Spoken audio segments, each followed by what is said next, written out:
একই কল দুই মোবাইলে আসবে। অসাধারণ একটা কাজ ভাই। যদি এই কাজটা শিখে প্রিয়জনের মোবাইলে করে রাখতে পারেন তাহলে কিন্তু খেলা হবে। কারণ প্রিয়জনরে কে ফোন দিচ্ছে আপনি জানতে পারবেন, আপনার মোবাইলে কলটা চলে আসবে উনি রিসিভ না করতে পারলে। আসেন দেখে আসি কিভাবে করতে হয়। এর জন্য ফোন থেকে ডায়াল প্যাডে চলে আসবেন, উপরে তিনটা ডট আছে, এইখানে টাচ করে সেটিংসে চলে আসবেন। এইখানে পাবেন কলিং অ্যাকাউন্ট, কলিং অ্যাকাউন্টে চলে আসবেন। এইখানে দেখুন কেরিয়ার রিলেটেড সেটিংস, এই অপশনটাতে টাচ করতে হবে। এইখান থেকে কল ফরওয়ার্ডিং লেখা আছে, এখানে চলে আসবেন। ওয়ান সিমেও করতে পারেন, টু সিমেও করতে পারেন। আমি টু সিমে সেটিংসটা করব, টু সিমে টাচ করে দিব। চারটা সেটিংস চলে আসলো। এখানে দেখুন হয় অ্যান আনআনসারিড 3 নাম্বার অপশনটা, এখান থেকে এই অপশনটা শুধু অন করতে হবে। অন করার সাথে সাথে কন্ট্যাক্ট নাম্বার চাচ্ছে, যেমন 019825694948। এখানে আমি আমার কন্ট্যাক্ট নাম্বারটা দিয়ে দিলাম।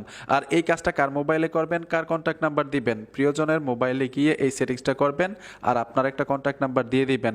যখনই ওনার এই সিমে কল আসবে, উনি যদি রিসিভ না করতে পারবে সাথে সাথে আপনার এই মোবাইলে কলটা চলে আসবে। আশা করি বুঝতে পেরেছেন। আবার অফ করার জন্য একইভাবে সেটিংসে গিয়ে শুধু ওই অপশনটা অফ করে দিলেই হবে।